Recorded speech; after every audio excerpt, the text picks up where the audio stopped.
नमस्कार बच्चों, आज मैं श्रीमती आशा रानी आप सभी को संस्कृत विषय के बारे में बताना चाहूंगी कि यह विषय अत्यंत ही रोचक है। इसे किसी भी प्रकार से रटने का प्रयास न करें। यह समझने का विषय है और यदि आप इसको एकाग्रता से समझेंगे तो आपके अंक बहुत ही अच्छे आएंगे और आप इसको बहुत ही रोचक तरीके से सीख पाएंगे। आज संस्कृत विषय में मैं आपको बताना चाहूंगी क्त और क्तवतु प्रत्यय। 9वीं कक्षा में क्त और क्तवतु प्रत्यय का प्रयोग वाक्य के रूप में किया जाता है। उससे पहले आप वाक्य को किस प्रकार से बनाएंगे, उससे पहले आपको ये जानना होगा कि क्त और क्तवतु प्रत्यय का किस प्रकार से परिवर्तन किया जाता है। तो इसमें आप क्त और क्तवतु प्रत्यय, सबसे पहले आप ये जानेंगे कि ये दोनों ही प्रत्यय धातु रूप के साथ लगाए जाते हैं और धातु रूप के साथ जब यह प्रत्यय लगता है तो इसमें क्या परिवर्तन होता है। बहुत ही ध्यान से आप समझने का प्रयास करिए। क्त में त शेष रह जाता है, इसका को हम काट देते हैं तो धातु के पीछे जो शब्द लगेगा वो केवल एक त वर्ण ही है। जैसे पठ धातु जमा क्त प्रत्यय, इसको अगर हम जोड़ते हैं तो इसमें त को हमने हटा दिया। एक छोटा सा और इसमें बदलाव होता है। धातु यदि हलंत है, फिर से ध्यान दीजिए, धातु यदि हलंत है तो हम उस हलंत के स्थान पर ई जोड़ देते हैं और हम इसको इस प्रकार से लिखते हैं पठित। ध्यान दीजिए, क्या बन गया? पठित। अब इसका हमने कैसे प्रयोग करना है ये हमने सीखना है। इसका प्रयोग प्रायः कर्मवाच्य के रूप में किया जाता है। कर्मवाच्य को जानना आपके लिए बहुत ही महत्वपूर्ण है, किंतु उस बात पर हम बाद में आएंगे। इससे पहले आप ये देखिए कि ये शब्द बन गया। अब ये क्या बन गया? एक शब्द बन गया और ये शब्द क्या बन गया? अकारांत शब्द बन गया। अकारांत शब्द को हम किस प्रकार से प्रयोग करेंगे? पठित हमारे पास है, इसको हमने अकारांत के अनुसार इसके रूप चलाए तो ये शब्द बन गया जैसे बालक। बालक को कैसे रूप चलाएंगे? बालकः, बालकौ, बालकाः। ऐसे ही हम इसका चलाएंगे पठितः, पठितौ, पठिताः। ध्यान दीजिए, पठितः, पठितौ, पठिताः। ये प्रथमा विभक्ति बन चुकी है और इसका एक वचन में रूप बनेगा पठितः, द्विवचन में बनेगा पठितौ और बहुवचन में बन जाएगा पठिताः। ये क्या रूप बना? पुल्लिंग। पुल्लिंग में अगर हमने इसके रूप चलाने हैं तो ये क्या बनेगा? पठितः, पठितौ, पठिताः। ये कर्मवाच्य में प्रयोग किया जाता है। कर्मवाच्य में हम इसका प्रयोग आपको बाद में बताएंगे। पहले आप इसको लिंग के अनुसार समझ लें कि पुल्लिंग में ये क्या बना? पठितः, पठितौ, पठिताः। स्त्रीलिंग में ये क्या बना? स्त्रीलिंग में पठित जो शब्द था इसके आगे हमने आ जोड़ दिया तो ये बन गया पठिता। ये मूल शब्द रूप क्या बना हमारा? पठिता। अब ये शब्द रूप क्या बन गया? आकारांत। आकारांत शब्द रूप कैसे चलेगा? लता के अनुसार। अब लता का रूप कैसे चलेगा? लता, लते, लताः। उसी प्रकार हम इसका रूप चलाएंगे पठिता, पठिते, पठिताः। ध्यान दीजिए, ये रूप आकारांत स्त्रीलिंग बन गया। इसका रूप कैसे चलेगा? पठिता, पठिते, पठिताः। अब हम इसका तीसरा रूप और बनाएंगे, वो क्या है? नपुंसकलिंग। नपुंसकलिंग कैसे चलेगा? क्योंकि अकारांत है तो अकारांत जैसे पुल्लिंग चलता है उसी प्रकार नपुंसकलिंग में हम क्या बनाएंगे? पठितम, पठिते, पठितानि। क्या बना? पठितम, पठिते, पठितानि। अब हम इसका प्रयोग आपको सिखाएंगे। उससे पहले आपको वाच्य जानना होगा कि वाच्य में किस प्रकार हम इसका प्रयोग करते हैं और 9वीं कक्षा में किस प्रकार इसका प्रयोग आता है। अब हमने लिखा रामेण पाठः। अब आपको इसका करना है प्रयोग। आपके लिए आ जाएगा पठ जमा क्त। अब आपने इसका रूप भरना है। इसका रूप कैसे आप बनाएंगे ये मैंने आपको अभी सिखाया है। आप इसको देखेंगे सबसे पहले कि ये किसके अनुसार परिवर्तित होता है। ये मैंने आपको बताया कि ये कर्मवाच्य के अनुसार चलता है। तो कर्मवाच्य में ये अपने आप में एक शब्द रूप बन गया, लेकिन ये कार्य किसका करेगा? ये क्रिया का कार्य करेगा। अब क्रिया का कार्य आपको देखना है इसमें कि कर्म क्या है, उसके अनुसार आप इसको परिवर्तित करेंगे। अब कर्म क्या है? इसमें पाठः, रामेण पाठः। अब आप पाठः को पहले जानेंगे कि ये आपको पुल्लिंग दिखाई दे रहा है या स्त्रीलिंग दिखाई दे रहा है या नपुंसकलिंग दिखाई दे रहा है। आप इसमें विसर्ग देख रहे हैं तो आप सबसे पहले एक अनुमान लगा लेंगे कि संभवतः ये पुल्लिंग शब्द है। तो पुल्लिंग के अनुसार ही आप इसका रूप बनाएंगे पठितः। जैसे अभी मैंने आपको सिखाया, इसके 3 रूप चलेंगे पुल्लिंग में, पठितः, पठितौ, पठिताः। तो आपने यहाँ पर देखा कि अगर ये पाठः है तो आप इसको क्या भरेंगे? पठितः। अगर यहाँ पर पाठः के स्थान पर पाठौ होता तो आप क्या करते? अगर यहाँ पाठौ होता तो आप क्या करते? आप इसका द्विवचन लेकर आते और आपका रूप हो जाता रामेण पाठौ। फिर आप अगर पठितः लिखेंगे तो आपका गलत हो जाएगा। आपको इसका द्विवचन का ही रूप लाना होगा और आप क्या करेंगे? पाठौ पठितौ। क्या आएगा? रामेण पाठौ पठितौ। क्योंकि राम के द्वारा 2 पाठ पढ़े जा रहे हैं। आप केवल नियम नहीं, आप उसको समझे भी कि मैंने यहाँ पठितौ क्यों किया। क्योंकि पाठ पहले एक था, वो पाठ शब्द अपने आप में पुल्लिंग था, इसलिए आप उसका पुल्लिंग रूप लेकर आए। और जब आपने देखा कि इसका पुल्लिंग रूप है तो ही आपने उसको पठ जमा त को परिवर्तित करके पठितः लिखा। अब यहाँ पर जब आपने देखा कि ये पुल्लिंग है, द्विवचन है, तो आप त प्रत्यय को पुल्लिंग द्विवचन में ही लेकर आए, तो उसका रूप आपका क्या बन गया? पाठौ पठितौ।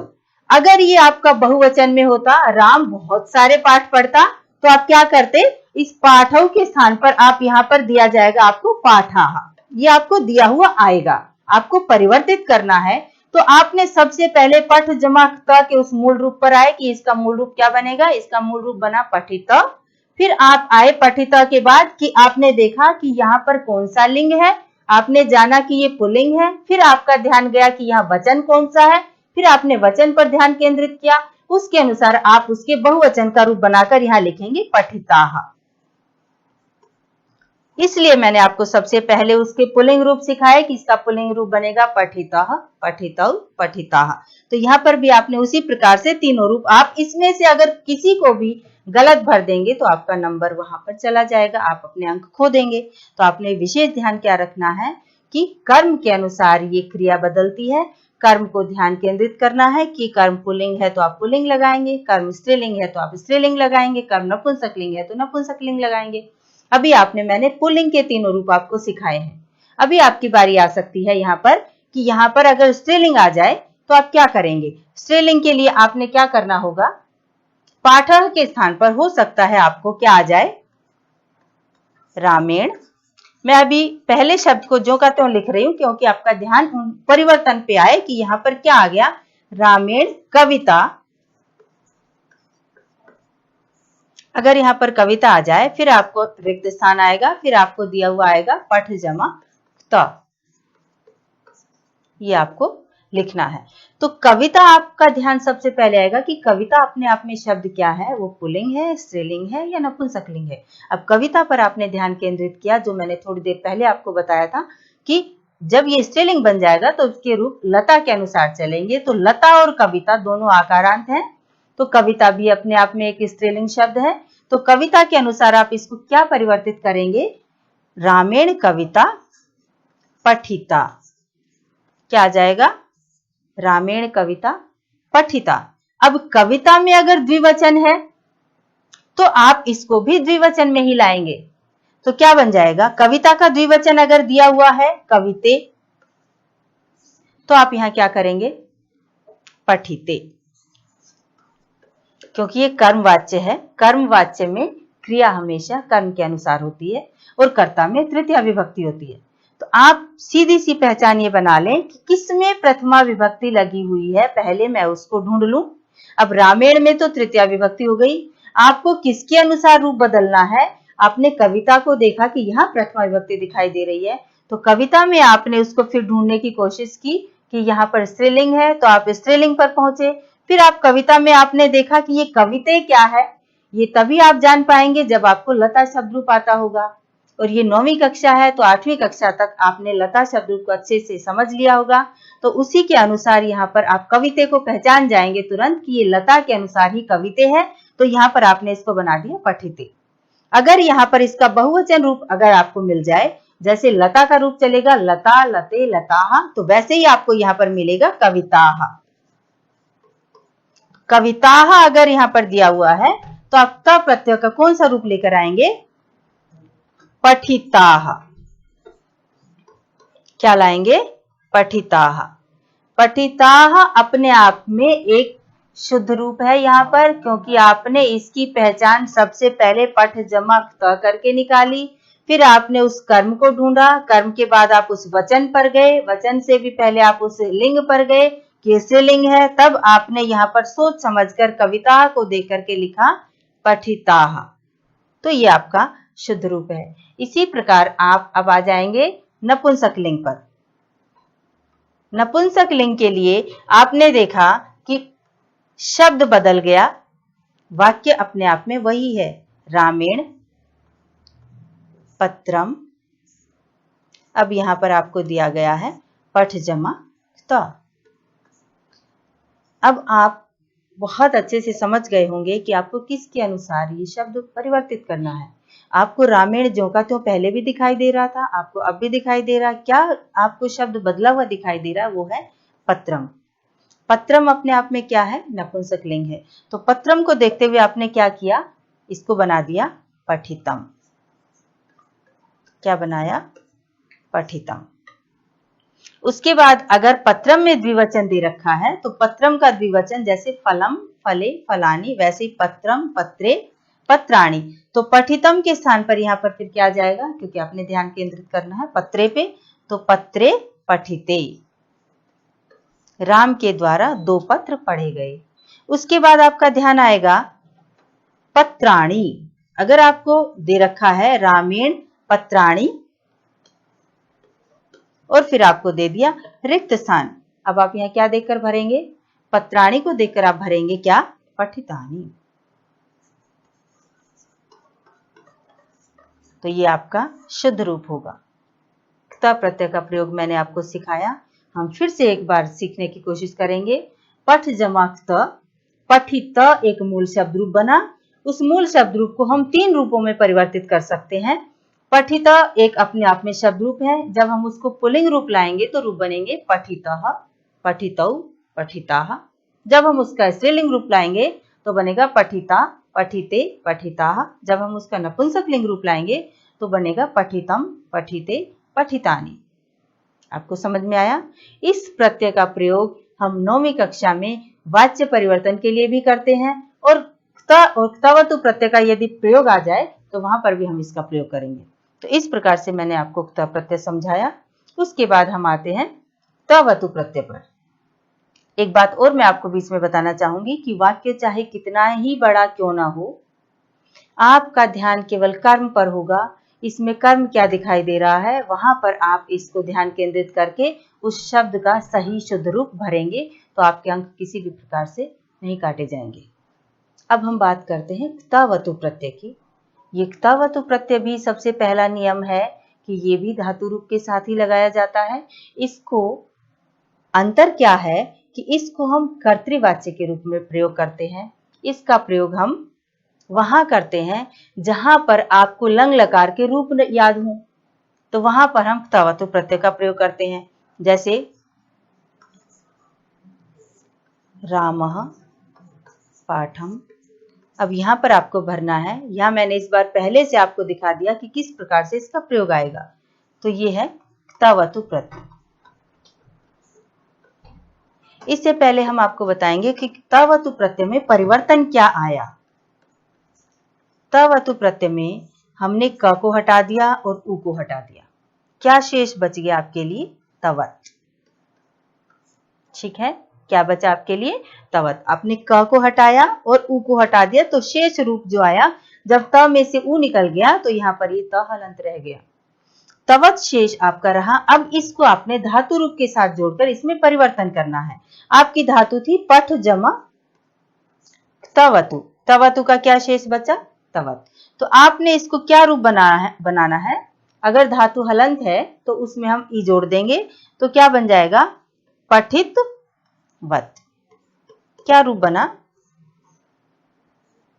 क्या रूप बना? पठित वत। ये एक मूल शब्द रूप बन गया। जैसे पठित एक रूप बना था, वैसे ही पठित वत अपने आप में एक रूप बन गया। अब हम ये मूल शब्द रूप इसको समझ लेंगे कि ये एक मूल शब्द रूप है। इसके हम फिर पुल्लिंग, स्त्रीलिंग, नपुंसकलिंग ये आपको बताना चाहेंगे। पुल्लिंग में ये किस प्रकार से प्रयोग होता है? पुल्लिंग में इसका रूप बनेगा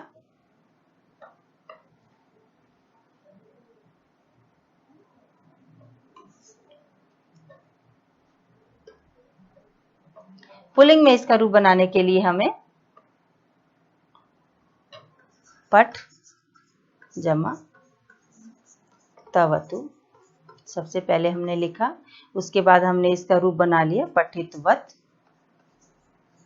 अब ये हलंत शब्द रूप है। 8वीं कक्षा तक आप पढ़कर आए होंगे कि कुछ शब्द रूप अकारांत, आकारांत, इकारांत, उकारांत, स्वरांत होते हैं और जिसके अंत में स्वर ना हो उसको हम हलंत शब्द रूप के रूप में जानते हैं। तो ये एक हलंत शब्द रूप बन गया। इसके रूप कैसे चलेंगे ये आपके लिए जानना अत्यंत आवश्यक है। तो इसके रूप चलेंगे पुल्लिंग में पठितवान,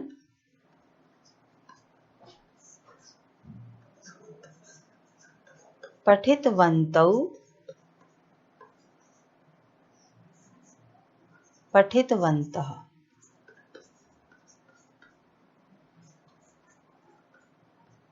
इसको आप बार बार बोलने का प्रयास करें, क्योंकि 8वीं कक्षा तक आपने अकारांत, आकारांत, इकारांत ये अक्षर पढ़े हैं, लेकिन ये हलंत शब्द रूप है। इसका रूप आप बार बार पढ़ेंगे तो आपके दिमाग पर स्थिर हो जाएगा।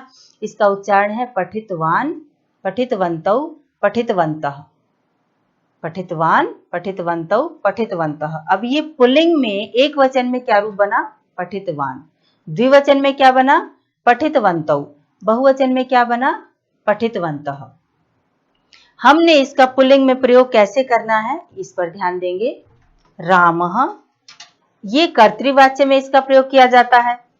रामः पाठम, यहां पर आपको भरना आएगा पठ जमा तवतु।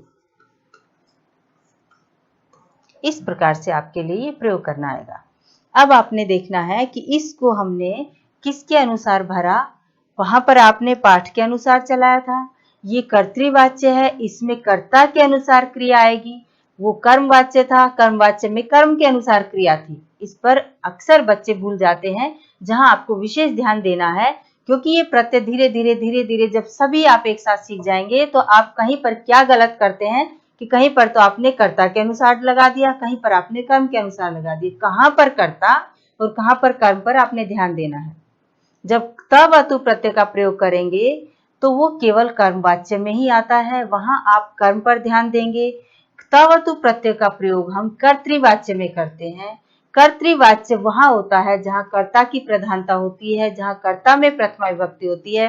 तो यहाँ पर कर्ता में प्रथमा विभक्ति कहां पर है? रामः। यहाँ शब्द क्या है? रामः पाठम। अब रामः को आपने ध्यान से देखना है कि रामः की स्थिति क्या है। वो पुल्लिंग है, वो स्त्रीलिंग है या वो नपुंसकलिंग है। अब रामः अपने आप में यदि पुल्लिंग है तो आप उसका पुल्लिंग रूप लाएंगे। अभी मैंने तीनों रूप आपको इसलिए नहीं समझाया कि आज अभी आप केवल पुल्लिंग रूप पर ही ध्यान दीजिए। पुल्लिंग रूप बनेगा। अभी आपको मैंने ऊपर से क्या बनवाया, ये तीनों पुल्लिंग रूप ही है, एक वचन, द्विवचन, बहुवचन। अब रामः में आपको क्या दिखाई दे रहा है? रामः एक वचन है, द्विवचन है या बहुवचन है? रामः एक वचन है, तो स्वाभाविक सी बात है आप एक वचन वाला रूप ही उठाकर यहां से लिख देंगे। तो आपका रूप क्या बन जाएगा? रामः पाठम पठितवान। क्या बनेगा? रामः पाठम पठितवान। अगर यहां पर पाठ भले ही कितने ही हो, लेकिन अगर कर्ता द्विवचन है तो आपका रूप बदलेगा। रामः के स्थान पर अगर आ जाए, रामः का यदि आपको प्रयोग आ जाए तो आप क्या करेंगे, रामौ। अगर यहाँ द्विवचन आ गया तो आपको क्या करना होगा, द्विवचन के अनुसार ही आपका रूप बदलेगा। तो द्विवचन का रूप क्या आपको ऊपर दिखाई दे रहा है, अभी मैंने आपको इसलिए नहीं मिटाया यहाँ से क्योंकि आपको अभी ये रूप याद नहीं है। आप सिर्फ समझ लीजिए कि यहाँ मैं कौन सा रूप उठाकर लिखूं, फिर जब आपको याद हो जाएगा तो आप आसानी से उसको लिख पाएंगे। अब यहाँ पर रामौ द्विवचन है तो रामौ के अनुसार रूप क्या बन जाएगा, पठितवन्तौ। रामौ पाठम पठितवन्तौ। अगर ये बहुवचन है तो फिर आप बहुवचन का रूप लाएंगे। अब बहुवचन कहां पर है, रामाः। रामाः बहुवचन है तो क्या हो जाएगा, पठितवन्तः। रामाः पाठम पठितवन्तः। बहुत सारे रामों ने पाठ पढ़ा। इसके स्थान पर आप बालकः बालकौ बालकाः कुछ भी हो, लेकिन आपको कर्ता में ये देखना है कि वहां पर लिंग कौन सा है, वचन कौन सा है, उसके अनुसार आप अपने रूप को परिवर्तित कर सकते हैं। अगर यहाँ पर रामः के स्थान पर आ जाए स्नेहा, पाठम, अब आपको क्या भरना है, पठ जमा तवतु।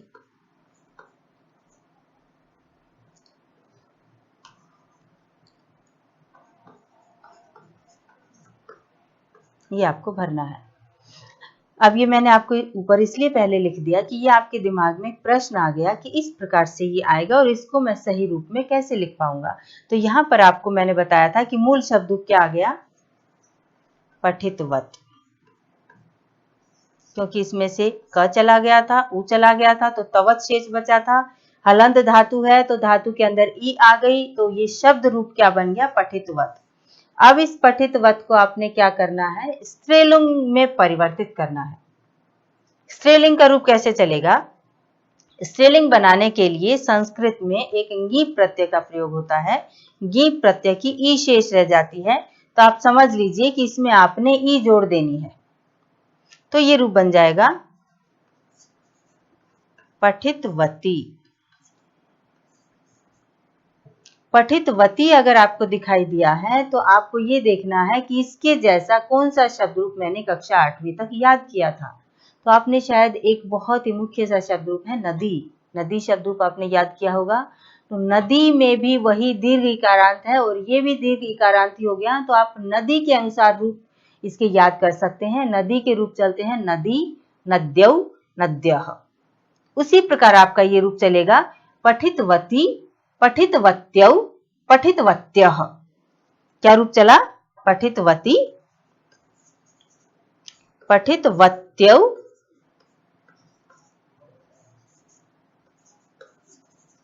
पठितवत्यः। पठितवती, पठितवत्यौ, पठितवत्यः। जैसे नदी, नद्यौ, नद्यः। नदी की ई को य होता है, यहाँ पर पठितवती की ई को य हो गया और य के बाद औ की मात्रा बहुत ही साधारण है, आप नियम के अनुसार इसको याद करेंगे तो रूप बन गया पठितवती, पठितवत्यौ, पठितवत्यः। अब आपको इसका प्रयोग करना सरल हो जाएगा। आपको ऊपर दिखाई दे रहा है कि कर्ता में कौन सा लिंग है, कर्ता में स्त्रीलिंग है, तो स्त्रीलिंग के अनुसार आप यहाँ पर स्त्रीलिंग ही भरेंगे। स्त्रीलिंग में भी आपको क्या दिखाई दे रहा है, एक वचन दिखाई दे रहा है। एक वचन क्या है, स्नेहा। तो वाक्य क्या हो जाएगा, स्नेहा पाठम पठितवती। स्नेहा ने पाठ पढ़ा, इसका हिंदी रूपांतरण क्या होगा, स्नेहा ने पाठ पढ़ा। अगर यहाँ पर स्नेहा के साथ में उसकी एक सखी भी आ जाती है, स्नेहा रमा, स्नेहा रमा च। स्नेहा और रमा दो हैं, दोनों ही स्त्रीलिंग है, तो यहाँ पर आप कौन सा वचन लेकर आएंगे, तो आप यहाँ पर इसका क्या लेकर आएंगे, द्विवचन लेकर आएंगे। द्विवचन अभी आपने ऊपर सीखा, द्विवचन का कौन सा रूप है, पठितवत्यौ। तो द्विवचन में आप क्या लिखेंगे, स्नेहा रमा च पाठम पठितवत्यौ। उसके बाद अगर आपने इसका बहुवचन में प्रयोग करना है तो यहाँ पर 3 भी हो सकती हैं, रमा, स्नेहा, लता च। रमा, स्नेहा, लता च पाठम। क्या आएगा? बहुवचन का रूप आएगा, क्योंकि पढ़ने वाले कितने हो गए? 2 से अधिक हो गए। तो जब 2 की संख्या से अधिक होता है तो संस्कृत में बहुवचन का प्रयोग होता है। तो उसके अनुसार कौन सा रूप आएगा? जो पर अभी मैंने आपको पढ़ाया, पठितवत्यः। कौन सा रूप आया? बहुवचन आया, रमा, स्नेहा, लता च पाठम पठितवत्यः। तो ये पठितवत्यः, पठितवत्यौ, पठितवती, ये तीनों ही आपके क्या है? एक वचन, द्विवचन, बहुवचन। इस प्रकार से आपको वचन की पहचान हो जाएगी। फिर से हम इसको आपको समझाने की कोशिश करेंगे कि आज हमने 2 प्रत्यय पढ़े, क्त, क्तवतु। क्त प्रत्यय का प्रयोग हमने कहाँ किया? जहां पर वाच्य क्या है? कर्मवाच्य है, और कर्म में प्रथमा विभक्ति है, और उसमें भी हमने ध्यान दिया कि एक वचन, द्विवचन, बहुवचन, और उससे भी पहले पुल्लिंग, स्त्रीलिंग या नपुंसकलिंग। जैसे रामेण पाठः पठितः, रामेण पाठौ पठितौ, रामेण पाठाः पठिताः। उसके बाद आ गया रामेण कविता पठिता, रामेण कविते पठिते, रामेण कविताः पठिताः। ऐसे एक तवतु प्रत्यय क्या है? रामः, वहां पर रामेण था, यहाँ पर आ गया रामः। अब आपने वहां पाठः को देखा था, यहाँ आपने रामः को देखना है, क्योंकि दोनों ही मैंने इसीलिए आपको पहले बताया कि वहां पर कर्मवाच्य के अनुसार, यहाँ पर कर्तृवाच्य। कर्तृवाच्य में तव का प्रयोग होगा ही नहीं, क्रिया के रूप में नहीं होगा। अगर कहीं पर भी होगा तो विशेषण के रूप में आ जाएगा। अभी मैं आपको क्रिया का प्रयोग बता रही थी आपको। तो यहाँ पर आपके मन में 2 शंकाएं हो सकती हैं कि अभी तो आप बता रहे थे कि ये क्रिया के रूप में, उससे पहले आपने बताया कि ये शब्द रूप बन गया। शब्द रूप अपने आप में उस क्रिया का कार्य करने के लिए बना है। क्रिया का कार्य वहां पर क्या है कि पठ्यते या पठितः, ये सब क्रियाएं हैं। तो पठितः अपने आप में एक व्याकरणिक दृष्टि से शब्द रूप है, उसके हमने रूप परिवर्तित किए, लेकिन वो कार्य क्या कर रहा है? पढ़ने का कार्य कर रहा है। रामेण पाठः पठितः, राम के द्वारा पाठ पढ़ा गया, ये कर्मवाच्य है। ऐसे ही आपने तवतु प्रत्यय का प्रयोग सीखा, वहां रामेण के स्थान पर आपको क्या मिलेगा? रामः, रामः पाठम पठितवान, राम ने पाठ पढ़ा। वहां पर था राम के द्वारा पाठ पढ़ा जाता है, यहाँ पर है राम ने पाठ पढ़ा। तो वहां रामः पे आपने ध्यान देना है, रामः पाठम पठितवान। अगर 2 हैं, रामौ पाठम पठितवन्तौ, क्योंकि रूप क्या चले थे? पठितवान, पठितवन्तौ, पठितवन्तः। तो रामौ पाठम पठितवन्तौ, रामाः पाठम पठितवन्तः। रामाः को देख करके आपने पठितवन्ताः नहीं कर देना, उसके शुद्ध रूप पर जाना है। रूप क्या था? पठितवान, पठितवन्तौ, पठितवन्तः। इसी प्रकार आपने स्त्रीलिंग रूप सीखा, पठितवती, पठितवत्यौ, पठितवत्यः। अब पठितवती मतलब क्या है? कविता ने पाठ पढ़ा।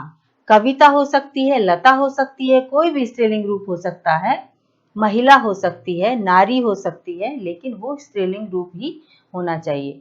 तो लता पाठम पठितवती, लता रमा च, 2 हो गई। लता का भी द्विवचन आ सकता है कि लते पाठम, पठितवती था तो पठितवत्यौ, क्या बनेगा? लता लते, लते पाठम पठितवत्यै। पठित स्त्रीलिंग में क्या बना? आप फिर से ध्यान दीजिए, पठितवती, पठितवत्यौ, पठितवत्यः। तो उसके अनुसार आपने, अगर बहुवचन आ जाता है रमा, लता, शिखा च, फिर क्या आ जाएगा? पठितवती, पठितवत्यौ, पठितवत्यः। तो 3 हो गई, तो वहां पर रूप आ जाएगा पाठम पठितवत्यः। इस प्रकार से आपने क्त और क्तवतु प्रत्यय का प्रयोग सीखा। किसी भी प्रकार का कोई संदेह हो तो आप इसको फिर से दोहरा सकते हैं।